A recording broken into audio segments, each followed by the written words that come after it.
نو اوس راځئ چې څو مثالونه کار وکړو د کتاب له تمرینو څخه.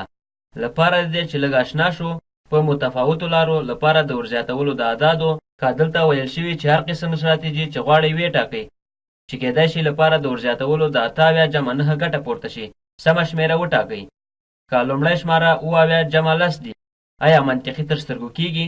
په واقعیت کې په جای د 8 هغوی یو عدد لیکلی چې یو کم ده چې کیږي 7 او د 9 په جای هغوی 2 وارې داسې عدد لیکلی چې یو زیات ده یعنې 10. که دا منطقي تر سترګو کیږي، که تاسو له 8 یو راواخلئ خو هغه په 9 ورزیات کړئ، تاسو په عین نتیجه لاسته راوړئ. تر اوسه به دا مساوي وي په هماغه 8 جمع 9. که دا بهتره ده، دا یو دلته سم ده. دا به ښه کار وي، امکان لري چې هغه ترسره کړو. لپاره دې چې دا اسانه ده چې ترسره یې کړو.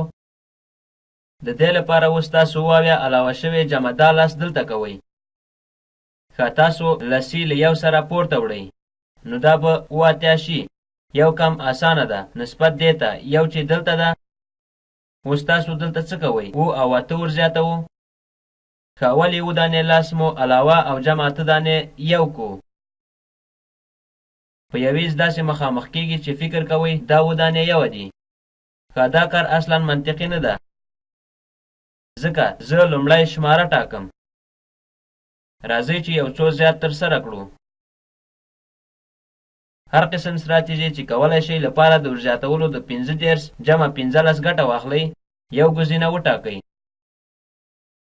که دلته ویل شوي چې 15 جمع 7 علاوه کړئ او بیا 10 ورزیات کړئ، نو دوی 15 په 15 او 10 ترجیح کړي دي چې منطقي غوندې ده. 15 جمع 10 او دا یوه ډېره ښه استراتیژي ده د دې لپاره چې موږ 40 ته ورسوي، چې کولی شو په ذهن کې ترسره کړو او بیا موږ 10 علاوه کړو، هغه موږ 50 ته رسوي.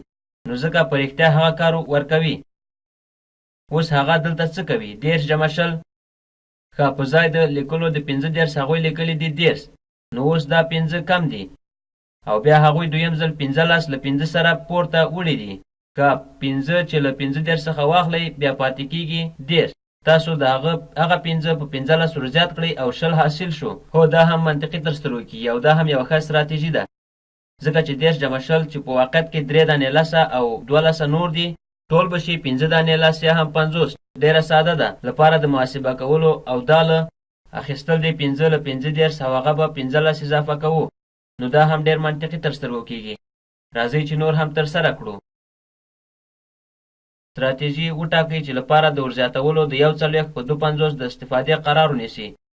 نو سمه شماره وټاکئ. 40 جمع 250 ورزیات او بیا وروسته ور اضافه کړئ. نو اوس راځئ وګورو 1 جمع 250 نو 40. موږ له 40 نه یو پورته کړ. وروسته به په دې کار وکړو.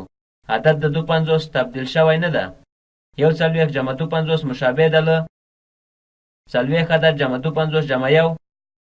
موږ دا یو وروسته ترسره کوو او په دې دلیل چې دا اسانه ده، دا ده چې باید د لسیز له خانې له طریقه په دغه باندې فکر وکړو. 40 جمع 250 کېږي 250 او بیا تاسو یو اضافه کوئ چې کېږي 350. اوس راځئ چې فکر په دې هکله وکړو. 3 جمع 50 وګورو، هغه به 1 2 ورزیات کړو او بیا یې 2 له 250 څخه اخیستي. هو، دا هم سم ده. تاسو دلته 2 ورزیات کړل او 2 مو له دې ځایه بهر کړل. که هغه به هم موږ ته مشابه رقم راکړي تر څو موږ 93 د دې ته رسوي. دا ګټوره ده ځکه چې دا عدد 250 په 50 اړوي. په اخیستلو د 2 له 2 او په 1 ورزیاتول په 3 باندې هغه تبدیلوي.